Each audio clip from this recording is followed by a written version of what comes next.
Lorsque l'on tombe amoureux d'une personne et que l'on décide de s'unir avec, nous jurons fidélité. Toutefois, au-delà des principes moraux, certaines personnes rompent cette promesse et se laissent tenter par une expérience extra-conjugale. Le fait de tromper son conjoint engendre des conséquences parfois irréversibles sur la relation de couple. En effet, une relation de couple se base sur la confiance mutuelle. Dès lors que cette dernière est brisée, deux issues sont possibles, le pardon ou la rupture. Malgré ces risques dévastateurs, l'infidélité ne cesse d'augmenter.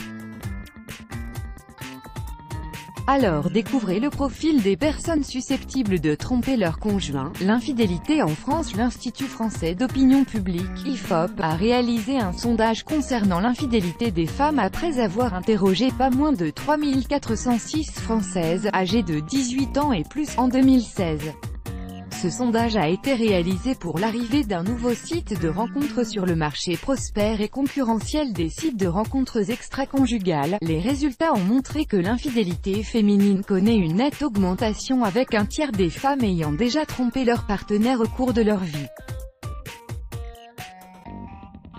Cependant, les femmes restent toujours moins infidèles que les hommes, car on estime que 50% d'entre eux ont déjà trompé leur partenaire. En effet, une femme, contrairement à un homme, est d'autant plus stigmatisée par la société dès lors qu'elle ne respecte pas le contrat d'exclusivité sexuelle du couple. Une image dégradante se dégage de cette infidélité féminine, alors que l'infidélité masculine est d'ores et déjà banalisée. Mais qui sont ces hommes qui trompent leurs femmes?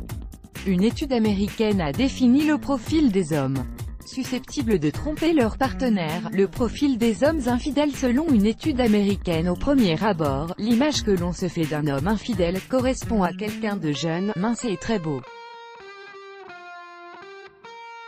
Mais selon une étude américaine réalisée par l'Institut des études de la famille, Institute for Family Studies, 20% des Américains mariés et âgés de plus de 55 ans avouent avoir déjà trompé leur partenaire, contre 14% des hommes de moins de 55 ans. Ensuite, les taux d'infidélité diminuent lorsque les personnes ont atteint l'âge de 70 ans. Ces résultats ont été découverts avec l'aide d'un sondage sociologique provenant de l'enquête sociale générale, General Social Survey, concernant les préoccupations, les expériences, les attitudes et les pratiques des Américains. Toutefois, le profil d'une personne susceptible de tromper son conjoint n'était pas le même jusqu'en 2000. En effet, l'étude a également révélé que les personnes plus jeunes trompaient leur conjoint plus facilement, contrairement aux hommes de plus de 55 ans. Mais cela s'explique par certains facteurs comme la révolution sexuelle qui s'est déroulée dans les années 60 et 70 et que l'infidélité n'était pas mal vue à cette époque. Ces hommes ayant connu cette révolution sont donc plus susceptibles de maintenir ce genre de comportement au sein du couple en vieillissant et de s'essayer aux relations extra-conjugales s'ils ne l'avaient pas fait auparavant. De plus,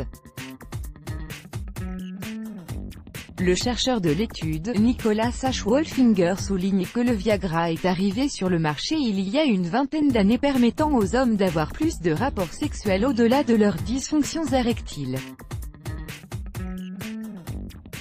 Mais il ajoute également que cela prédit un avenir propice au mariage monogame car les jeunes ne sont pas touchés par ces facteurs et sont plus fidèles que leurs aînés.